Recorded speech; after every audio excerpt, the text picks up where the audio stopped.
Very good morning to all of you. Welcome you all in class 12 economics.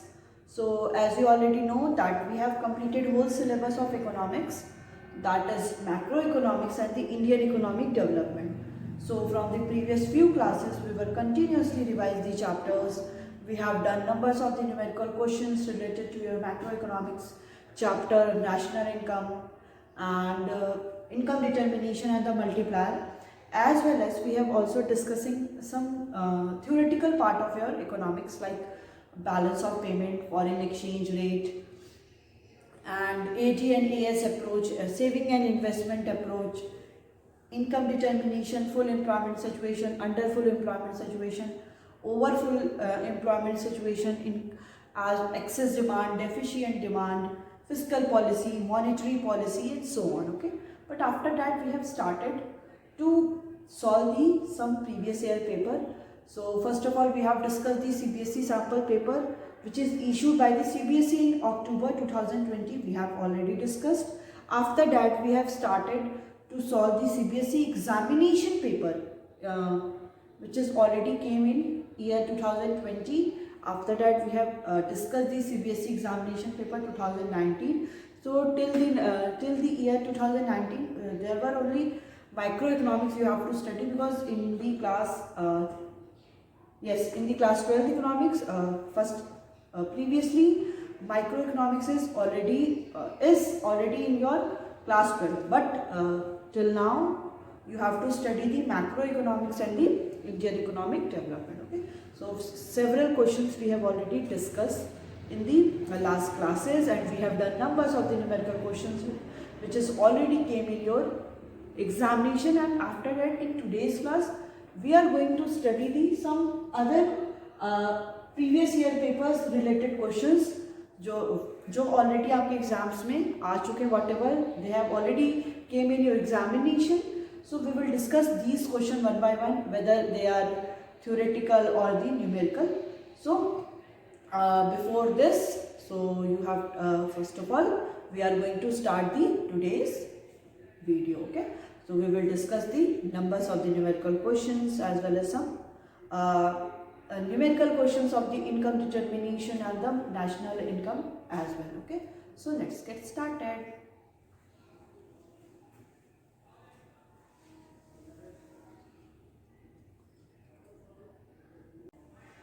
Okay तो एक question है यहाँ पे, that is it is your yes this question is already came in Delhi 2015. Delhi 2015 में ये question आया था आपका. यहाँ पे थोड़ा सा स्पेस चाहिए हमें. Delhi 2015 में ये क्वेश्चन आया था. कितने मार्क्स का था? It is of 3 marks.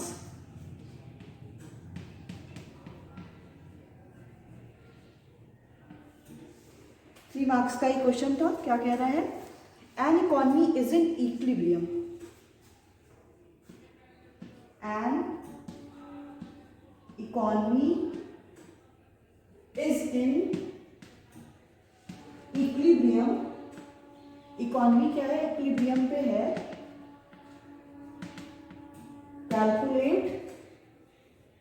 Calculate national income from the following.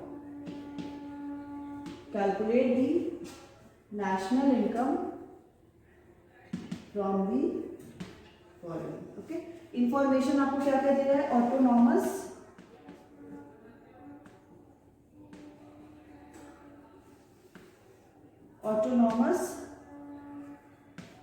Consumption है ₹100. सॉरी ₹100 आपका ऑटोनॉमस कंजप्शन दिया हुआ है. फिर है NPS, marginal propensity to save, ये दिया है आपका 0.2. And investment multiplier, sorry investment expenditure I आपका दिया हुआ है. This is comma. आई दिया है ₹200. So here what you have to calculate, calculate national income. यहाँ पे आपको क्या कैलकुलेट करना है, यहाँ पे आपको नेशनल इनकम को कैलकुलेट करना है, ठीक है। तो इसका सॉल्यूशन देखते हैं हम लोग। आपको पता है y इक्वल टू क्या होता है, c plus I. Income equal to क्या होता है, consumption plus investment. So y equal to c plus I, then y equal to c का क्या होता है बताओ, c का हम लोग लिख सकते हैं by प्लस आई, y है भैया। फिर आपकी क्या वैल्यूज दी हुई है यहाँ पे, यहाँ पे आपको दिया हुआ है सी ऑटोनॉमस कंजप्शन दिया है 100, एमपीएस दिया है 0.2। सो एमपीसी हम लोग कैलकुलेट कर लेंगे। MPC equal to 1 minus MPS. तो 1 माइनस एमपीएस की वैल्यू 0.2, तो ये कितना हो गया आपका 0.8। ठीक, यहाँ पे हम लोग वैल्यू रख देते हैं 0.8। y की वैल्यू कैलकुलेट करना है प्लस आई क्या दिया हुआ 200। ठीक, so y equal to 100 plus 200, 300 plus 0.8 y, then y इधर ले लेते हैं 0.8, y equal to 300। Then y अगर कुछ वैल्यू नहीं होती तो हम लोग इसको 1 अज्यूम करते हैं। 1 माइनस 0.8 कितना हो जाएगा 0.2, y equal to 300। Then y equal to 300 upon 0.2। So y equal to क्या हो गया आपका ₹1500 कर लो।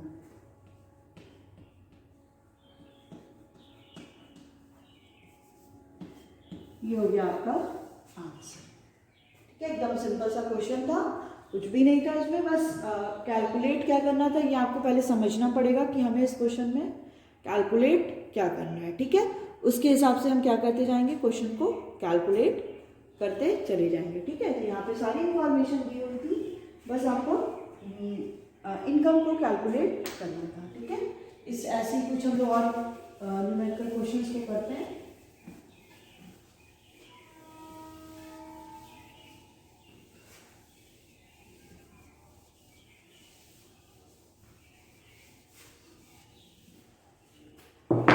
Next question we will deal with the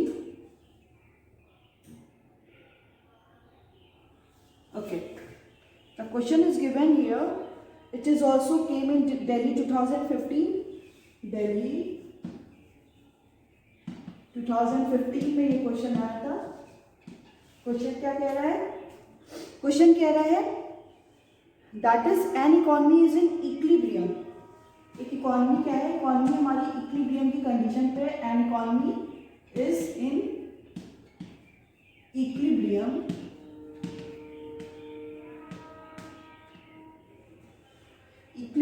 find autonomous consumption, find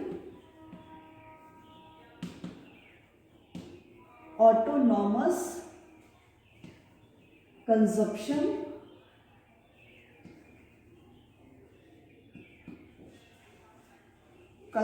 from the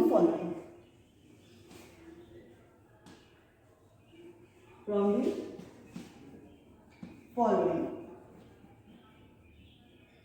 some informations are given there। यहाँ पे आपको कुछ इंफॉर्मेशन मिलेगी, जैसे क्या दे रहा है, नेशनल इनकम NI मतलब y आपको दे रहा है, दैट इज ₹1000। ठीक है, फिर दे रहा है MPC,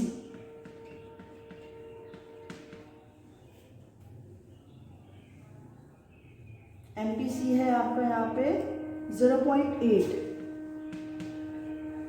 नेक्स्ट क्या है, इन्वेस्टमेंट एक्सपेंडिचर आई क्या दे रहा है,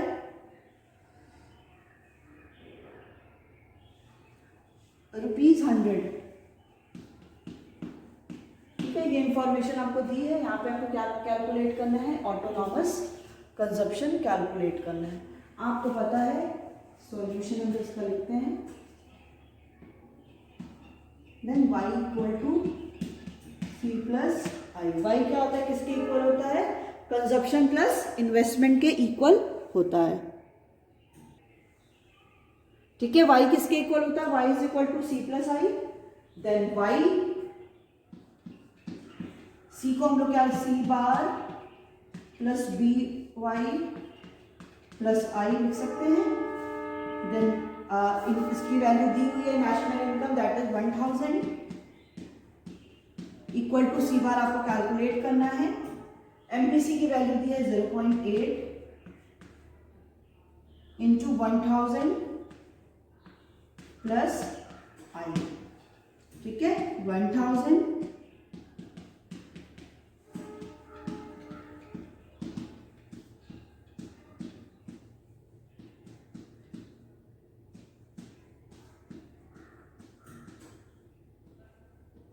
ये हो गया आपका 800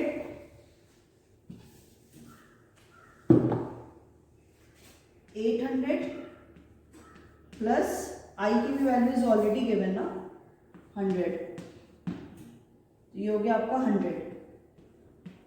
देन 1000 इसको प्लस करेंगे तो C bar plus 900, then 1000 minus 900 C bar, then 100 minus 900 that is 100 is C बार।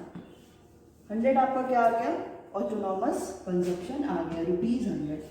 ठीक है, इतना सिंपल सा क्वेश्चन है कि यहाँ पे आपको सारी इंफॉर्मेशन दी हुई है। इकोनॉमी क्या है, इक्विलिब्रियम की कंडीशन पे है। कैलकुलेट आपको क्या करना है, ऑटोनॉमस कंजप्शन को कैलकुलेट करना है। जब ये सारी इंफॉर्मेशन क्या है, ऑलरेडी गिवन है। नेशनल इनकम 1000 है, एमपीसी आपका 0.8 है, investment expenditure is given 100, so you have to calculate autonomous consumption। so we know very well that y equal to c plus i होता है। y equal to हम लोग consumption function क्या होता है, c bar plus B Y plus I. Income की value दी है 1000, c बार हमें कैलकुलेट करना है, 0.8 आपका एमपीसी है, 1000 y की value plus I that is 100 आपका इन्वेस्टमेंट एक्सपेंडिचर है, राइट। फिर 1000 इसको हम लोग कैलकुलेट मल्टीप्लीकेशन करके 100 आएगा plus 100 that is 900, so 100 minus 900 is equal to the 100, so autonomous consumption expenditure आपका कितना आ गया, that is 100 आ गया। ठीक है, ये था आपका न्यूमेरिकल क्वेश्चन जो दिल्ली 2015 में ये क्वेश्चन आ चुका है और 3 मार्क्स का।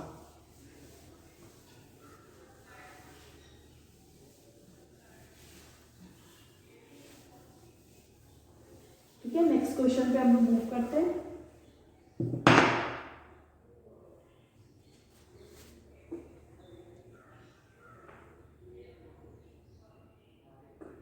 देखिए ये क्वेश्चन कह रहा है ऑल इंडिया, ये 2016 में आया है। N economy is in equilibrium, all India 2016।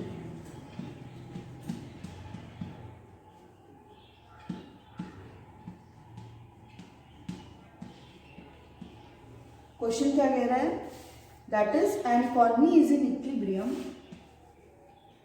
N economy is in equilibrium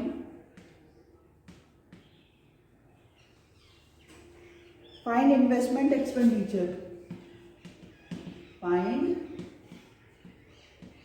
investment expenditure। मतलब आपको यहाँ पे आई कैलकुलेट करना है। ठीक है, इंफॉर्मेशन क्या क्या दी हुई है, नेशनल इनकम दिया है NI इज ₹1200,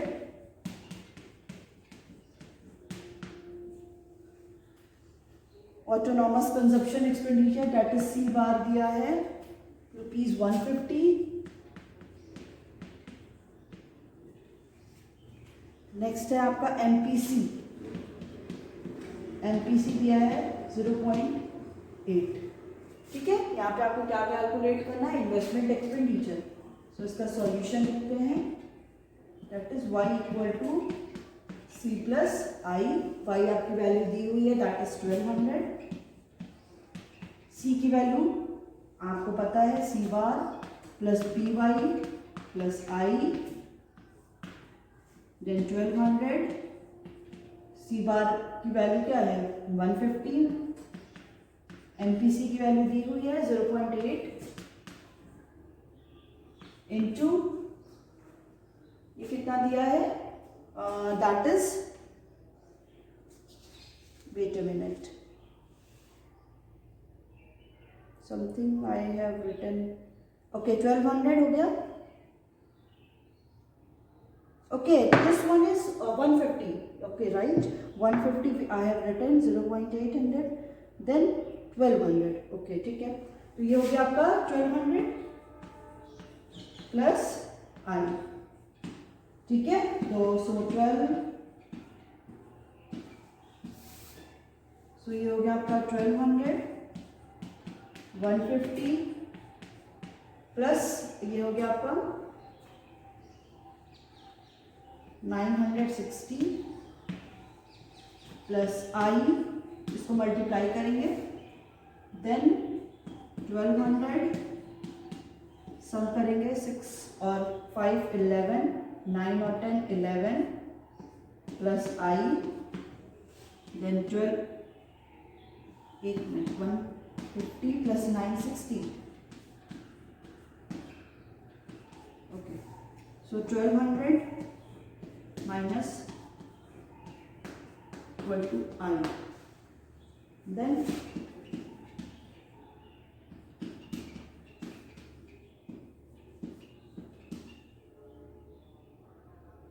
990,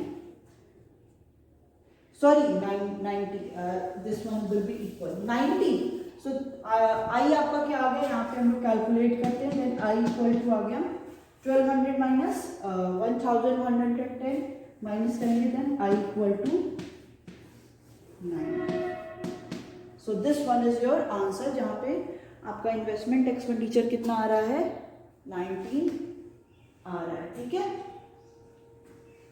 ये हो गया आपका क्वेश्चन नंबर, जो आपका ऑल इंडिया 2016 में ये क्वेश्चन आया था, ठीक है, फिर कुछ हम लोग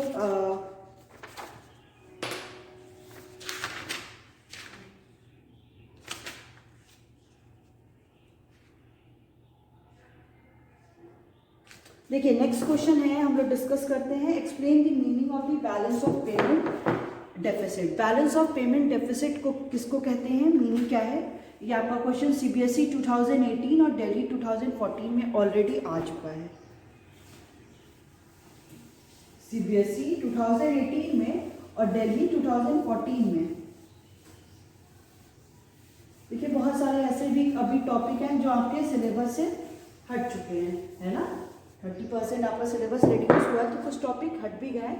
तो नेक्स्ट क्वेश्चन जो हम लोग डील करने जा रहे हैं वो है सीबीएसई 2018 में और दिल्ली 2014 में आया है, ठीक है। ये थ्योरेटिकल क्वेश्चन है। दैट इज क्वेश्चन क्या है आपका, explain the meaning of balance of payment deficit.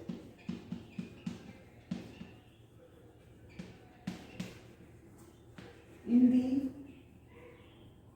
meaning of balance of payment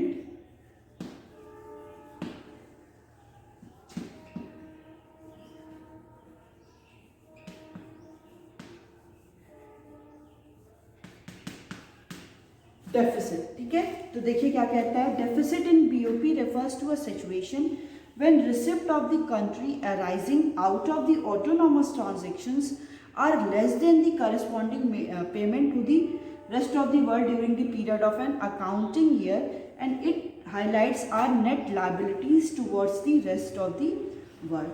जब हमारा जो रिसिप्ट है, कंट्री का जो भी रिसिप्ट है, जो भी फॉरेन करेंसी आ रही है, इनफ्लो हो रहा है फॉरेन एक्सचेंज का, रिसिप्ट क्या हो जाता है ऑटोनॉमस आइटम का, वो लेस देन हो जाता है as comparison to the payment which is made to the rest of the world. जो हम लोग payment rest of the world के साथ कर रहे हैं, पेमेंट जिस केस में ज़्यादा हो जाता है और रिसिप्ट और रेवेन्यू जो भी इनकम जनरेशन हो रहा है, जो भी इनफ्लो हो रहा है, जो वो कम हो जाता है और पेमेंट क्या हो जाता है, वो ज़्यादा हो जाता है। सो हियर सॉल्यूशन आपका क्या हो जाएगा, receipt of the country is less then the payment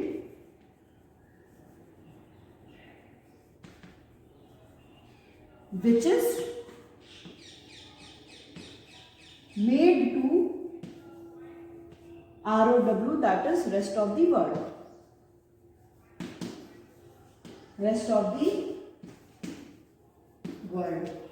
ठीक है। और इसके थ्रू हम लोग क्या है, कंट्री की नेट लायबिलिटीज को जान जाते हैं, मतलब कितना ज़्यादा अभी भी हम लोग लायबल हैं पेमेंट करने पे, ठीक है। तो इसके थ्रू हम लोग को नेट लायबिलिटीज पता चल जाती है कि कंट्री को कितना अभी भी क्या करना है, पेमेंट करना है, ठीक है। तो इसके थ्रू हमें नेट लायबिलिटीज भी पता चल जाती है। तो ये क्वेश्चन था आपका, explain the meaning of the balance of payment deficit. कि बैलेंस ऑफ पेमेंट डेफिसिट का मतलब क्या था, जहाँ पे ये डेफिसिट टर्म यूज हो गया, मतलब रिसिप्ट हमारा कम हो रहा है as comparison to payment, right. ये हो गया आपका क्वेश्चन। नेक्स्ट क्वेश्चन हम लोग डील करते हैं।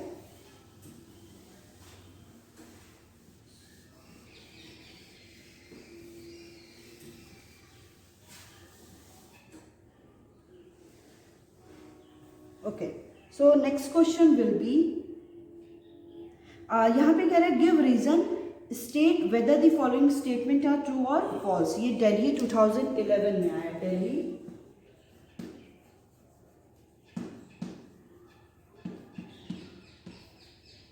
2011 का ये क्वेश्चन है कि आपको बताना है the statement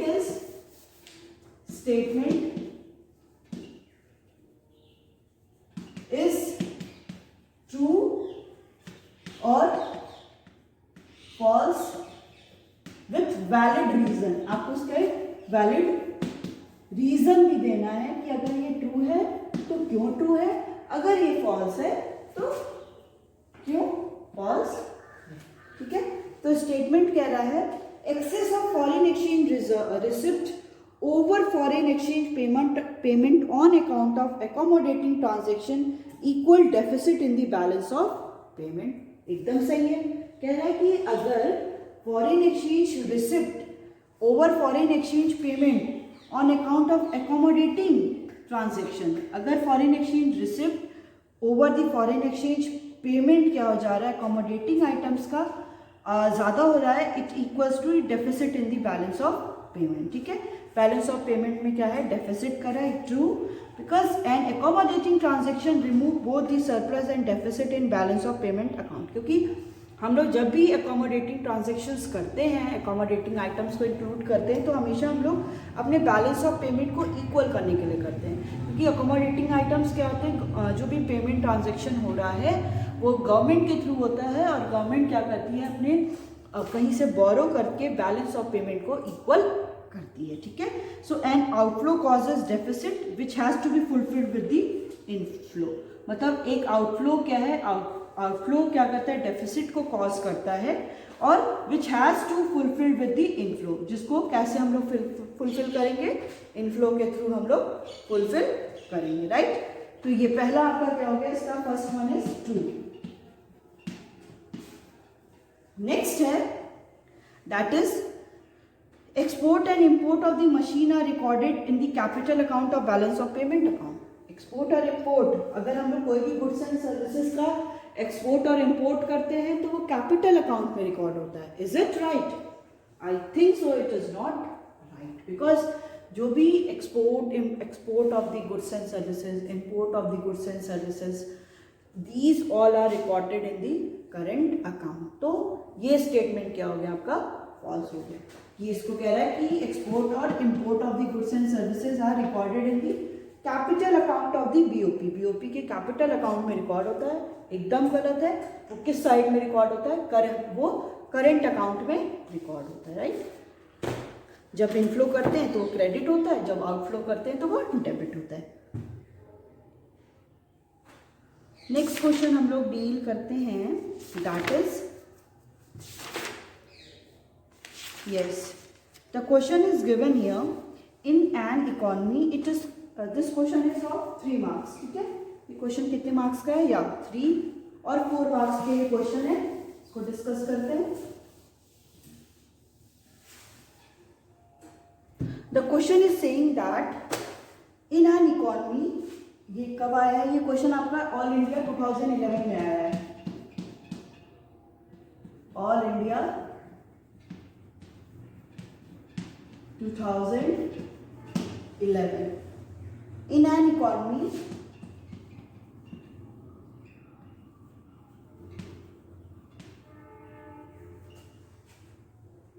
AD is less than AS. AD is less than, aggregate demand is less than aggregate supply, AS. Okay? फिर कह रहा है explain the changes that will take place in this economy. Explain the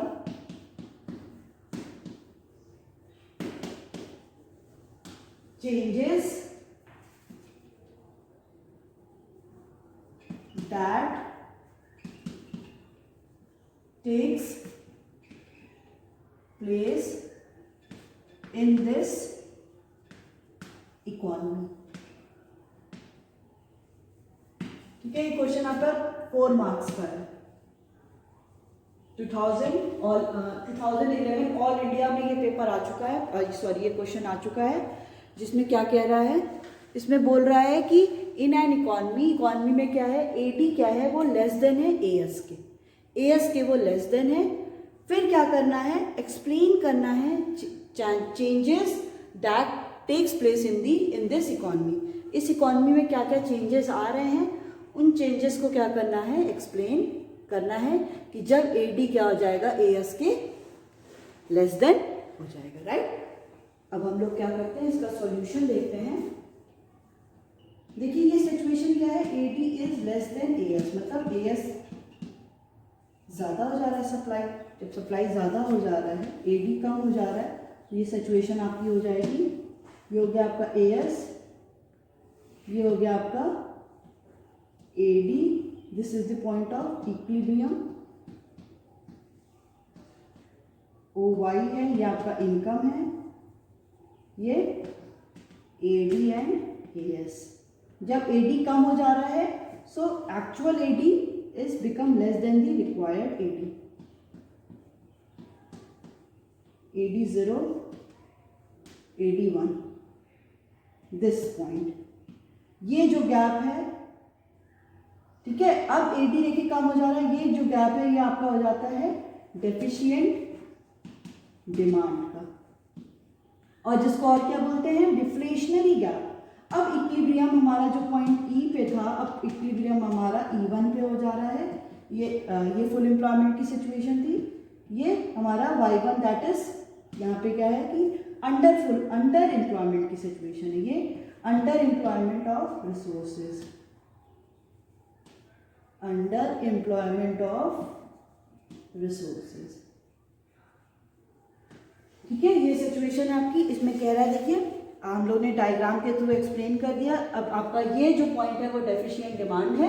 कह रहा है कि full employment level of demand is indicated by the AD. If demand level happens to D AD2, the gap between AD and AD2, the gap between AD0 and AD1, this gap is called the deficient demand. Demand यहाँ पे क्या हो गई है? लोगों की कम हो गई है. सप्लाई क्या हो जा रही है? वो ज़्यादा हो जा रही है. If the supply becomes demand becomes less और सप्लाई बिकम्स मोर, तो एक्यूमुलेट जो भी इन्वेंट्री है, स्टॉक है, वो एक्यूमुलेट रहेगा किसके पास? सप्लायर के पास, क्योंकि वो प्रोडक्शन करेगा नहीं. क्यों नहीं करेगा? क्योंकि कोई भी उसकी डिमांड कर नहीं रहा है. इस केस में क्या होगा कि उसके किसी के डिमांड न करने पे सप्लायर क्या होगा? वो डिस्करेज होगा, वो प्रोडक्शन कम कर देगा. ठीक है, यहाँ पे पॉइंट पे आ गया था ना, डिमांड हमारी कम हो गई थी और सप्लाई ज़्यादा हो गई है. तो यहाँ पे वो क्या करेगा? डिमांड को कम, डिमांड ऑलरेडी कम हो चुकी है. प्रोड्यूसर क्या है? कुछ भी कमोडिटी को प्रोड्यूस नहीं करेगा तो then output will decrease. Employment जो भी जनरेट हो रही थी वो भी क्या हो जाएगी? कम हो जाएगी. ओके, तो आपको ये डायग्राम बताना है और ये सिचुएशन बताना है कि हम लोग एक्स एक्सिस पे ये लेंगे, वाई एक्सिस पे ये लेंगे। ए एस कर्व क्या है, वो इनकम कर्व है, इंटरसेक्ट कर रहा है ए डी कर्व को यहाँ पे, और actual A D becomes less than the required A D, कम हो जा रही है। ये जो गैप है बिटवीन दी दिस, आप इसको कोई भी पॉइंट दे दो, अगर इसको एफ ले रहा है इसको एन ले लो। So the total E F minus E N, just जो भी बचा that is E N is your deficient demand. Okay, so ऐसे आपको इस क्वेश्चन का आंसर लिखना है with the help of diagram. Okay, so it's all about your today's class. We will continue to solve this some others question related to the previous year paper in the next class also. Thank you.